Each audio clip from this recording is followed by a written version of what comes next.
तो अफगानिस्तान आपको ये सिखाता है कि रातों रात कुछ भी बदल सकता है और आज पूरी दुनिया को अफगानिस्तान से सबक लेना चाहिए।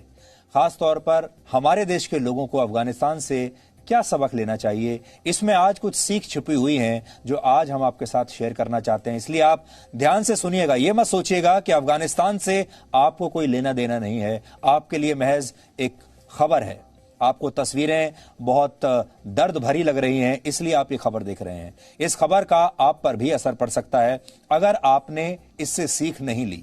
तो पहली सीख तो यह है, अगर आपका राष्ट्र मजबूत नहीं है तो आपका बंगला, आपकी गाड़ियां, आपका बिजनेस, आपका बैंक बैलेंस और आपकी पढ़ाई लिखाई आपके किसी काम नहीं आएगी। ये सब आपके किसी काम नहीं रहेगा। ये पहली सीख है। अगर आपका राष्ट्र मजबूत नहीं है तो बंगला, गाड़ी, बिजनेस, बैंक बैलेंस रातों रात आपको छोड़कर चले जाएंगे।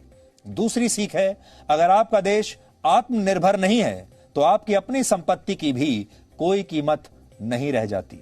ये आपकी दूसरी सीख है, क्योंकि अगर आपका देश अफगानिस्तान की तरह बन गया जो दूसरे देशों की मदद पर आश्रित है, दूसरे देशों की सेना पर आश्रित है, तो फिर आपका भी यही हाल होगा। आप खुद कितनी भी संपत्ति कमा लीजिए, अगर आपकी सरकार में कड़े और बड़े फैसले लेने की ताकत नहीं है तो आपकी ताकत का भी कोई वजूद नहीं रहता। ऐसी स्थिति में आपको भी किसी दिन हवाई जहाज से लटक कर भागना पड़ सकता है। यह आपकी तीसरी सीख है। अगली सीख यह है कि जिस नेता को आपने चुना है वो अगर कमजोर हो, यानी अगर आपका नेतृत्व ही कमजोर है, तो सब कुछ होने के बावजूद किसी भी देश के नागरिकों को शरणार्थी बनते देर नहीं लगती। ऐसे कमजोर नेता मुश्किल परिस्थितियों में या तो अपने लोगों को छोड़कर भाग जाते हैं या फिर दूसरे देशों के साथ सौदा कर लेते हैं, जैसा कि अफगानिस्तान में हुआ।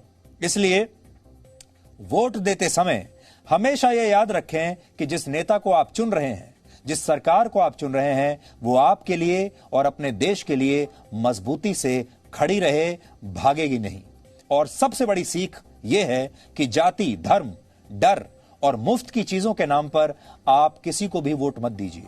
वोट अपने देश को मजबूत बनाने के लिए दीजिए। यह सीख अफगानिस्तान के इस संकट से आज भारत के हर नागरिक को लेनी चाहिए। जाति, धर्म ये सब बाद में आती हैं, मुफ्त की चीजें सब बाद में आता है। जब आपका देश बचेगा तब आप बचेंगे, वरना एक दिन आपको भी हवाई जहाज से लटक कर देश से भागने पर मजबूर